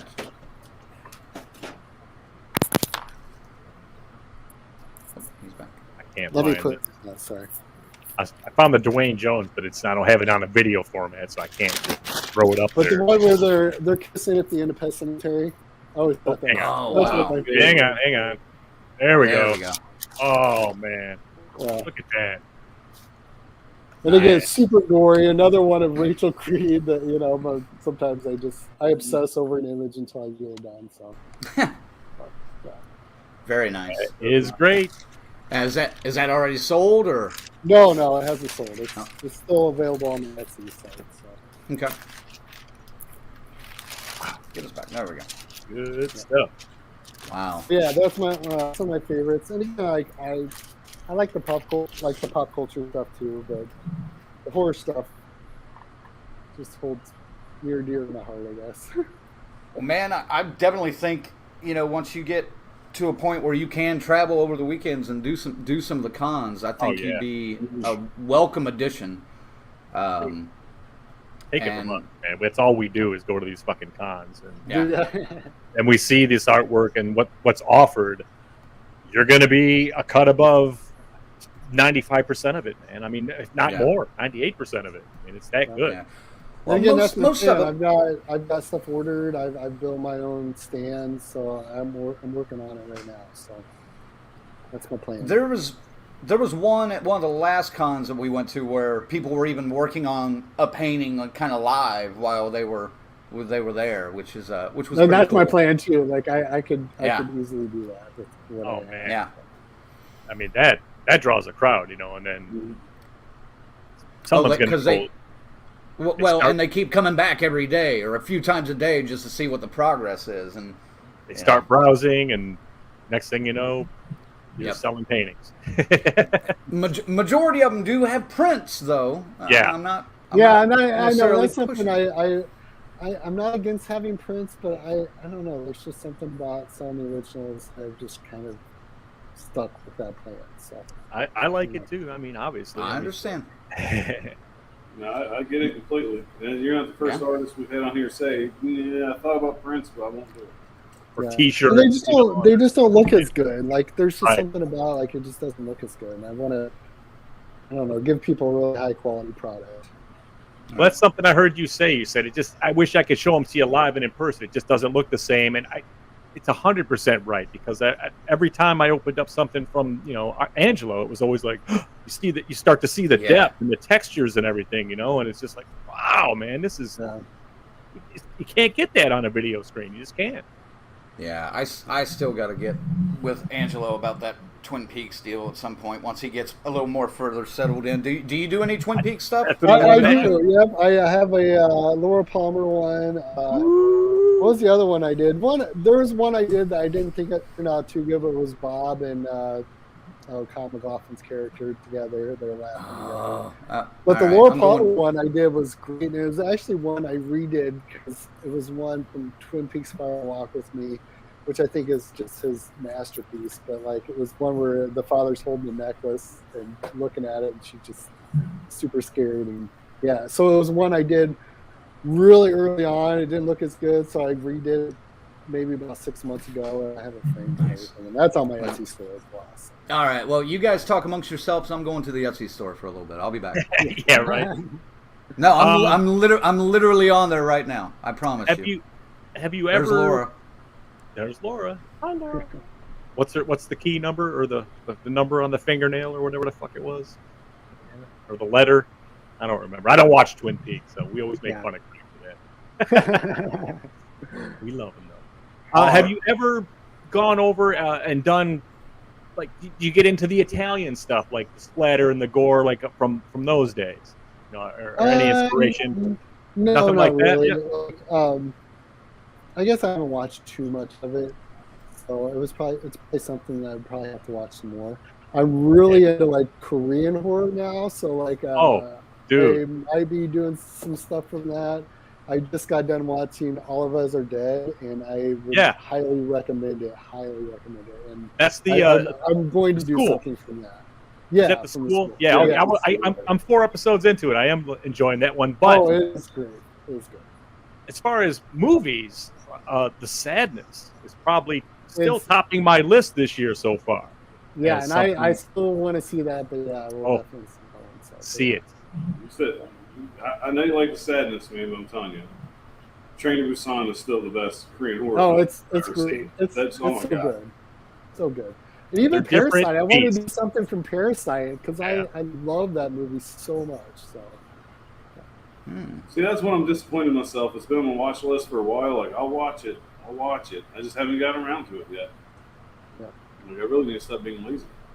But All of Us Are Dead it's a very enjoyable movie. The villain in that reminds me of the villain in it. God, I can't remember his name. Eddie Bauer. He just reminds me of Eddie Bauer, and maybe it was inspired by it or whatever. But I think Eddie Bauer is one of the best Stephen King written characters ever. How about Stranger Things? Have you had any requests to do any Stranger Things yet?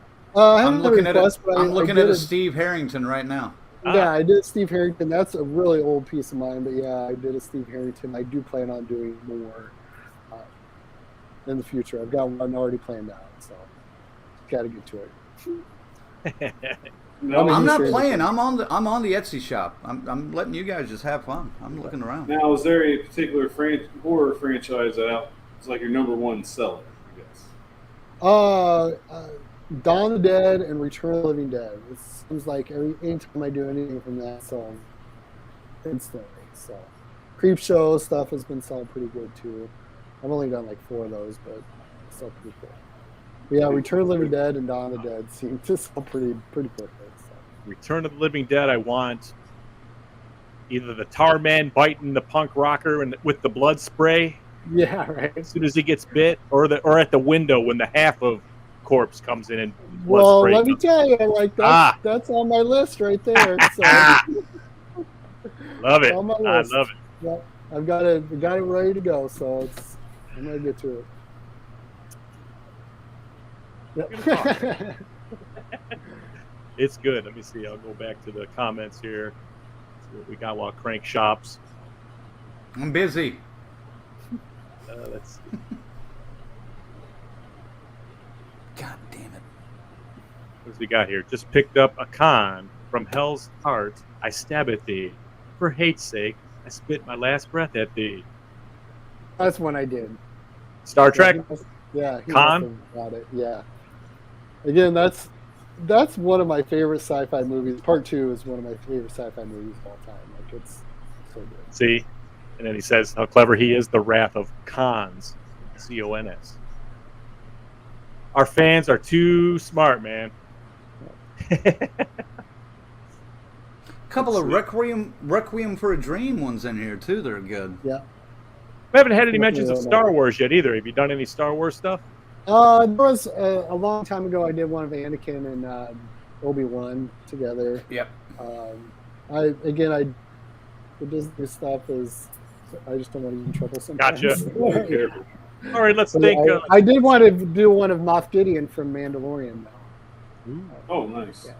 Yeah, we're talking about the music portraits earlier. I think Gene Simmons one where he's spitting out his blood would be fucking great. Yeah. But then again, it's Gene Simmons. It's like Disney. You got to be careful. You might get sued.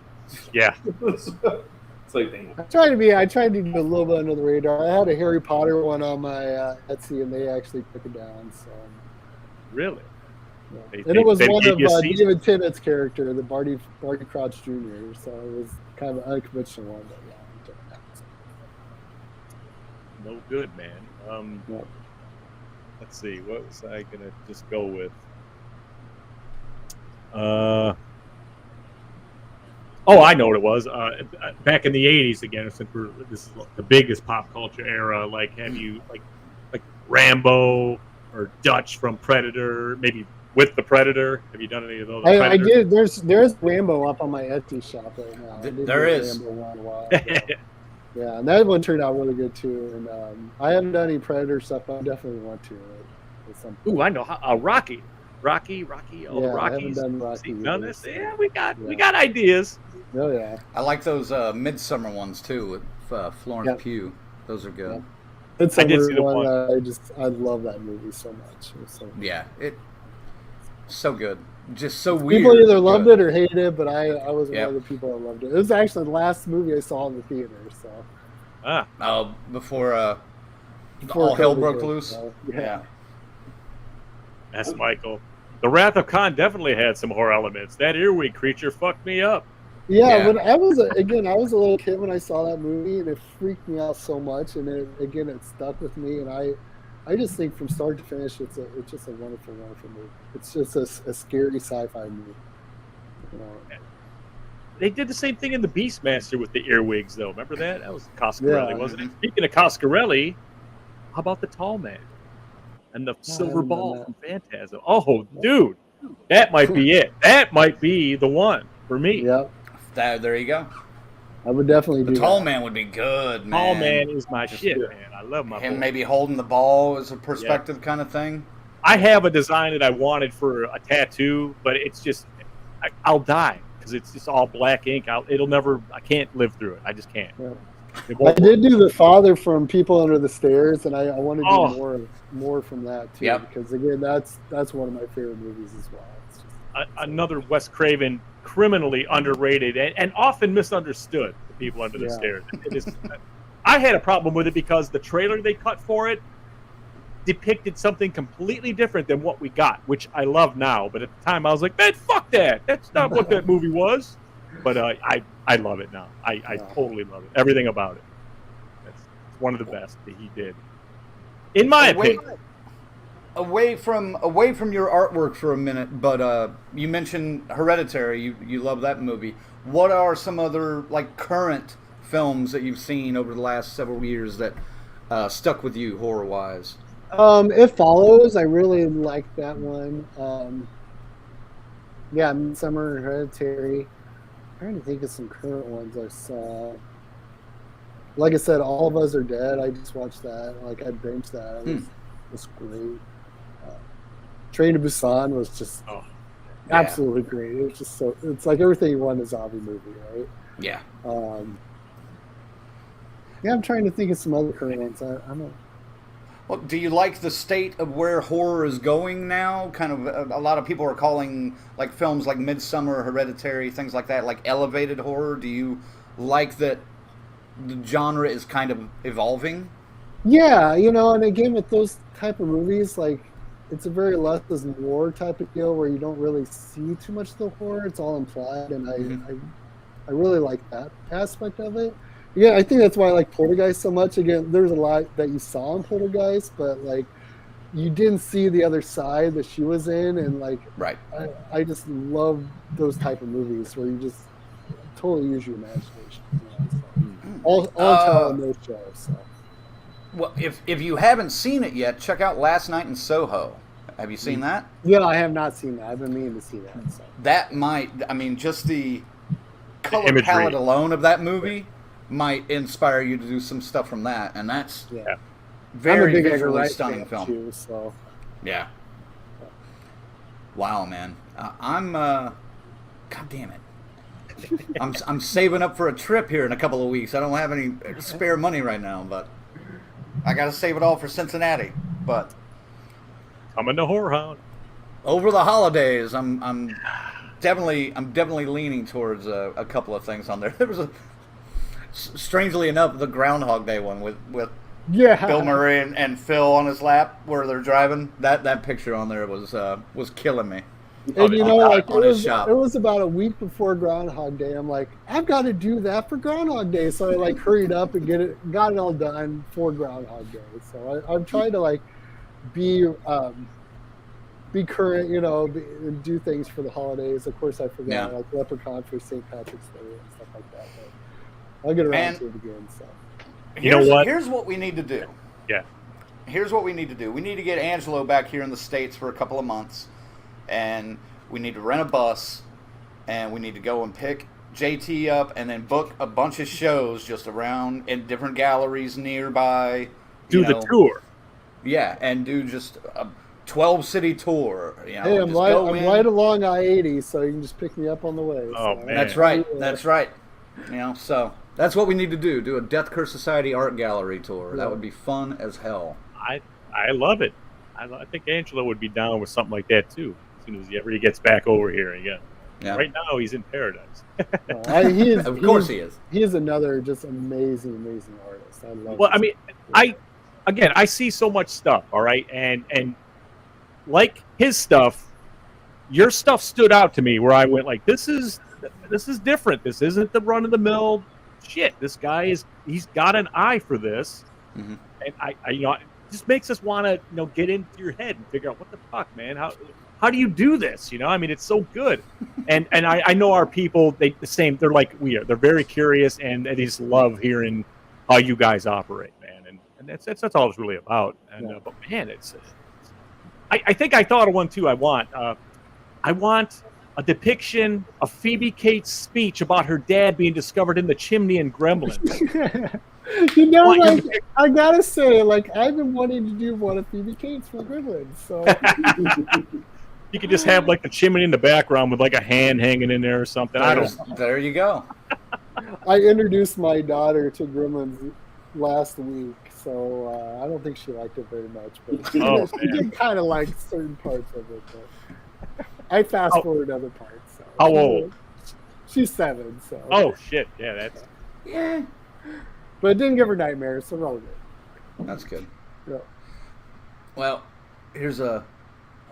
S. Michael says, my wife wouldn't let me hang the poltergeist I'd want either, but if, God forbid, she ever passes and you're still doing commissions, Joe Beth Williams on the ceiling is going on my ceiling. That's why I love our viewers, man. They're funny. This is the name of the painting too that you would do for me, and that's why I hate Christmas.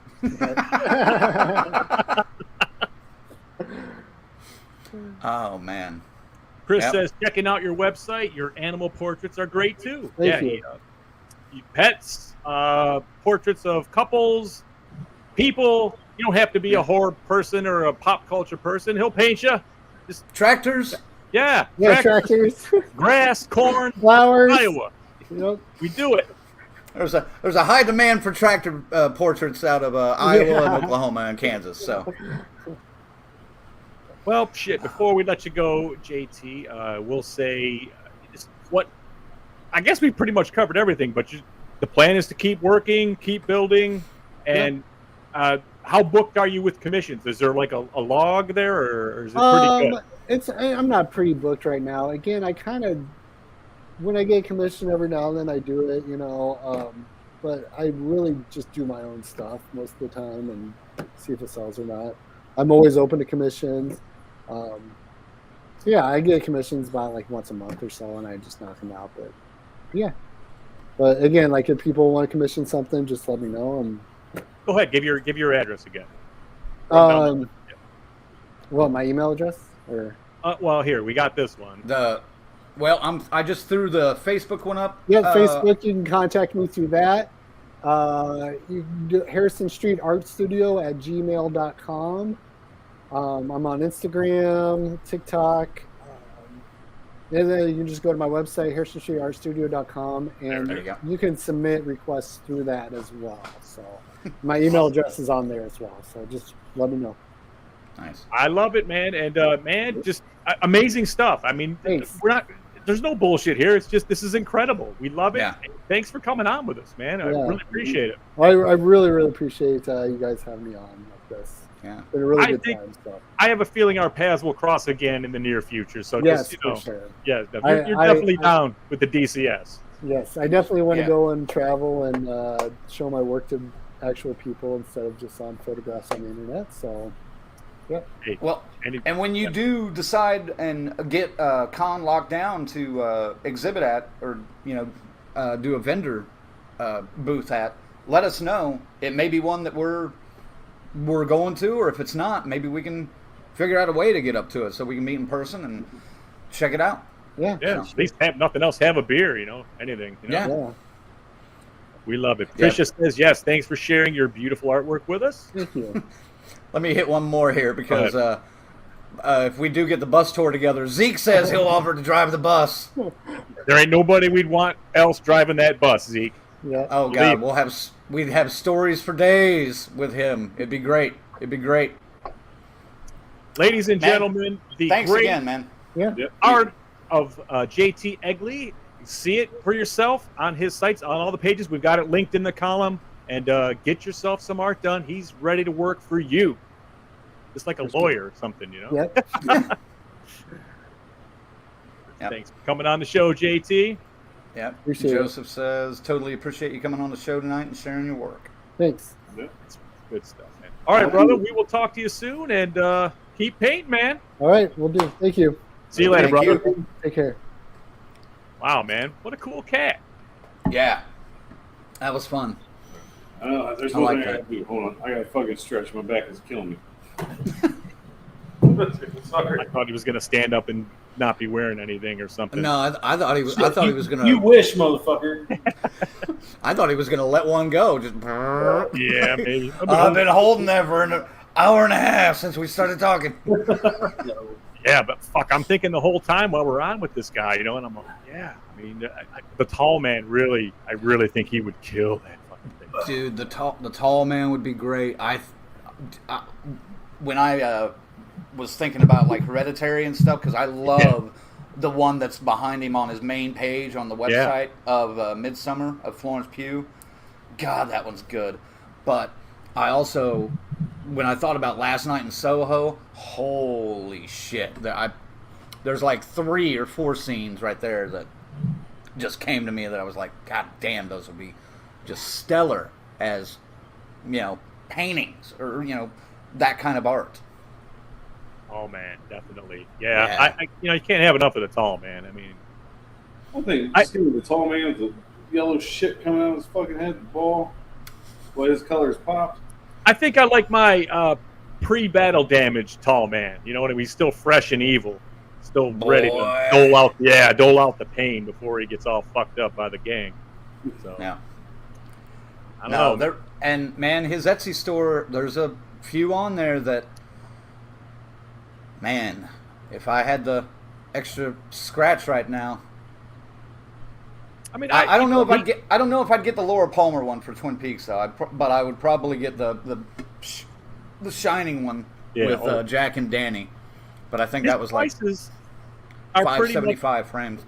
Yeah, that's a lot of Angelo's stuff, man. I mean, I think the cheapest one I got from Angelo was $400, dude. I mean, and that's the small one, so.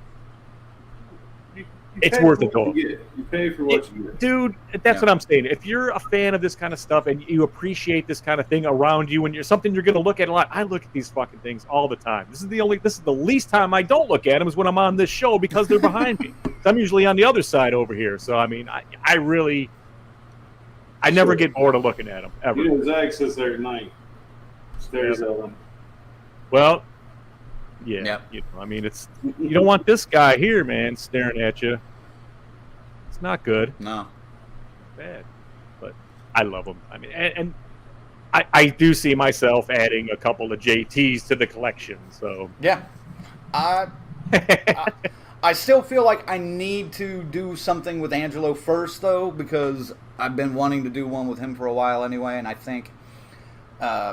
Like the Twin Peaks idea that I kind of have in my head would be great for him to do. But I'm going to come up with something or just pick something off of JT's side at some point. I still chat with Angelo here and there, and so he was down with it. He's like, let me get settled and everything once I'm But I can't even imagine what the fucking shipping would be from Okinawa. You know what I mean? Yeah. And how long it would sit in customs, too. Huh. Any of you guys going to Cincinnati Comic-Con Expo by any chance? I've got a press pass, so I'm going to be there all 3 days. Going to meet Paul Phantom of the Paradise Williams, Adrian Barbeau, Richard Dreyfuss, and John Noble. Wow, Richard Dreyfuss. Boy, he's really tumbling down the celebrity list, huh? He's got to make some scratch somewhere. I tell you. Goddamn right. I can answer for all 3 of us. No. When is it? This weekend. Oh shit. Oh yeah. No. Oh hell no. No, I can't do that. I've got 3 fantasy football drafts this weekend. So. S&M. I'll be downtown at I hate calling it by its new name, Haycore Stadium, because I'll be going to the Bengals game Saturday night. So if you're available, I can meet you somewhere. I think. Adrian is such a sweetie. She sure is. She held out on her flight to sign our shit for us. Oh, he's saying it's the 23rd through the 25th of September. I could have swore there's one this weekend. That's 3 weeks after Orhan. Yeah. 2 weeks. 2 weeks. Huh. I could have swore there's one this weekend. My bad. Let me check my events. I'm curious. Fucking Colonel. Well, I think make sure to tell John Noble happy birthday, because I think it's either today or yesterday. So I saw that somewhere. Trisha said she'd love to see him do some demon nuns from the convent. Yeah, man. I mean, that's. Yeah, that was my next. That was my next question. That's Michael. Yep. Come on down. We're gonna break out the Hold'em again, man. No. Doing it. Oh no, no way. What's that? Uno. Uno. That's right. We're switching it up. What? Whenever I Uno turn, I can't play fucking poker. It's bullshit. I get tired of coming to third place. I get tired of seeing Fates coming fourth. Me and him might want a chance to fucking win once. guys need to start like a heads-up tournament once you're eliminated.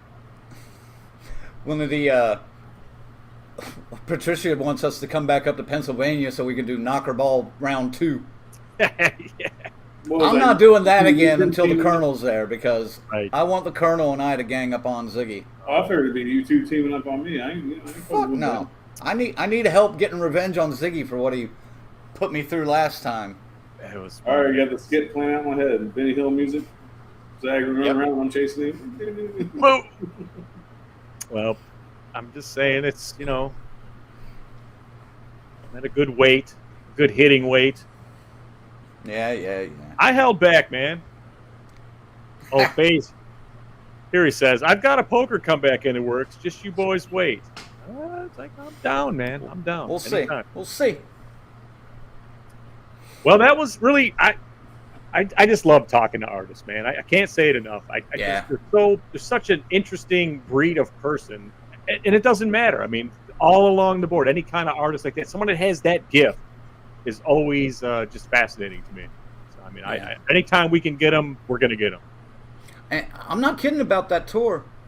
I mean, it may be years in the making, depending on how much scratch we're able to put together. But I think that would be a fun thing to do with maybe some college galleries or something. Do a college tour. The stuff is good, so that's not the problem. You know what I mean? It's just we just got to get some people to believe in it, and we could fucking do it. Yeah. Do we want to do a college tour? We probably get fucking canceled. Well, no, with the artwork. That's what I'm saying. Yeah, we'll but probably get canceled. If we did a college tour, though, we could do live shows at each college campus. And be canceled live. And be canceled in its entirety. Oh, it's fine. We're involved, man. We're gonna definitely always see out every harebrained idea we have.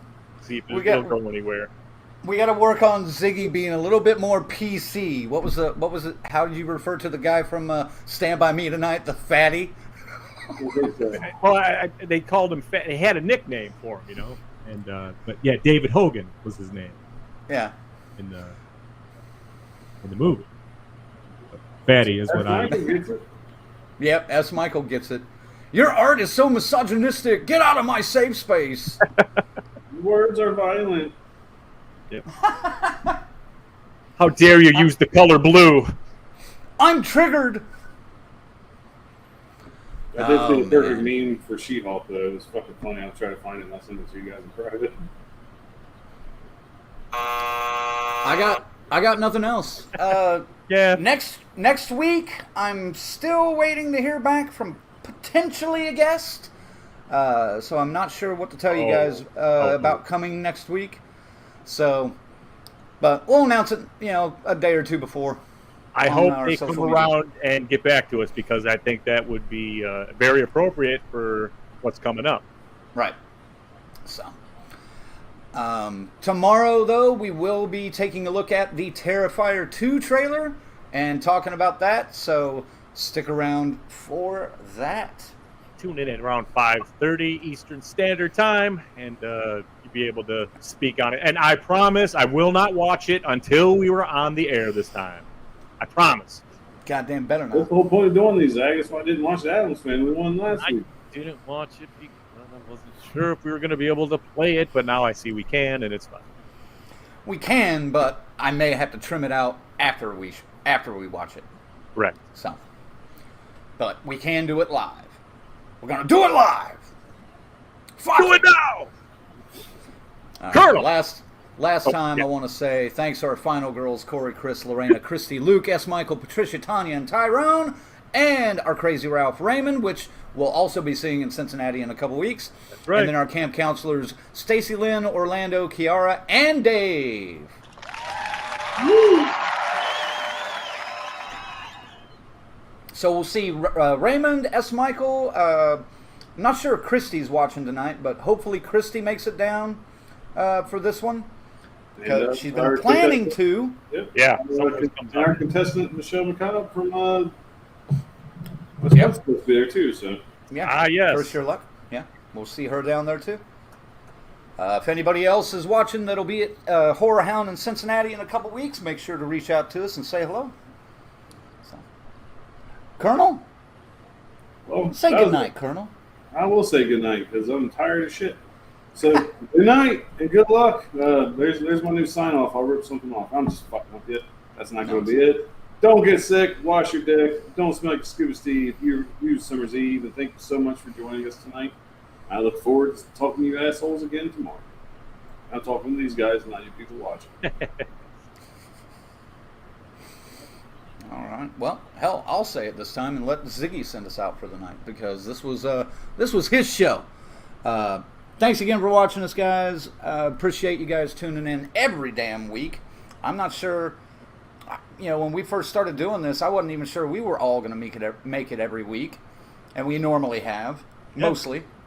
But so have you guys, and we absolutely fucking appreciate that, and we love you guys for that.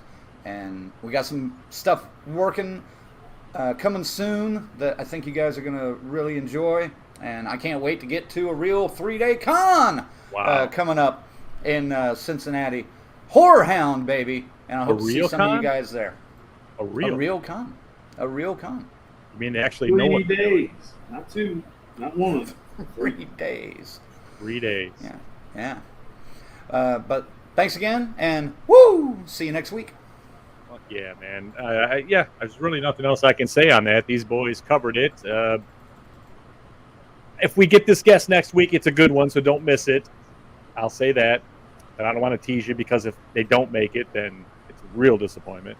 But yeah, man, Horror Hound's coming up, and then there's stuff right on the other side of that. I think we got a Curse Your Luck in there right before Horror Hound, so get ready for that. And we will see y'all soon. I'm Zigzag for the Colonel and Red Crank, and we are Death Curse Society. We'll see you on the flip side. DCS out! Woo!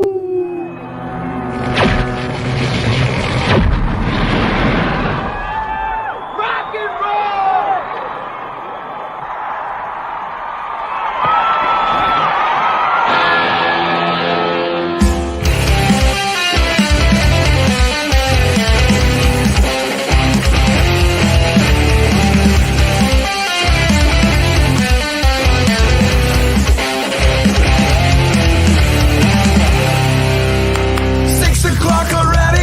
Just in the middle of a dream, I was kissing Valentino by a crystal blue Italian stream. But I can't be late, 'cause then I guess I just won't get paid. These are the days when you wish your bed was already made. It's just another manic Monday. It was Sunday, 'cause that's my fun day. I don't have to run day. It's just another manic Monday. I wish it was Sunday, 'cause that's my fun day. It's just another manic Monday.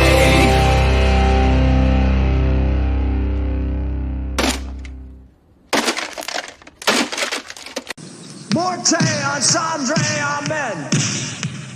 Amanus on Sandre, amen. Signus on Sandre, amen. Morte on Sandre.